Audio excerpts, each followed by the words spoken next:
好，各位同學，歡迎翻嚟2019年 MC 第18條嘅 solution 影片啦。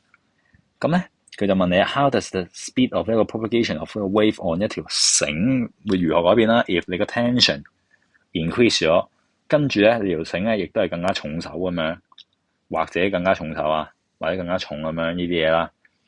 咁嚟啦，咁我哋要知道 wave length 你 wave speed on 一個 string 咧就應該係 V 等於開方 T over mass per unit length 啦，或者可能教科書嗰度係咁樣寫噶啦，冇所謂嘅。我哋要知道嗰就係 mass per length 嘅意思就 OK 噶啦。OK， 咁你 tension increase 嘅話咧，你個 speed 就會 increase 啦。我哋喺呢個 relation 度見到噶啦，你 T 大咗，你個分子嚟噶嘛，咁隔離嗰個 V 咪跟住大咯。咁好啦，如果你用一個更加重手嘅嘢咧，即係你個分母要大咗啦。咁所以咧，你個數字會下降嘅，咁所以就 speed decrease 啊。答案就係 A 啊。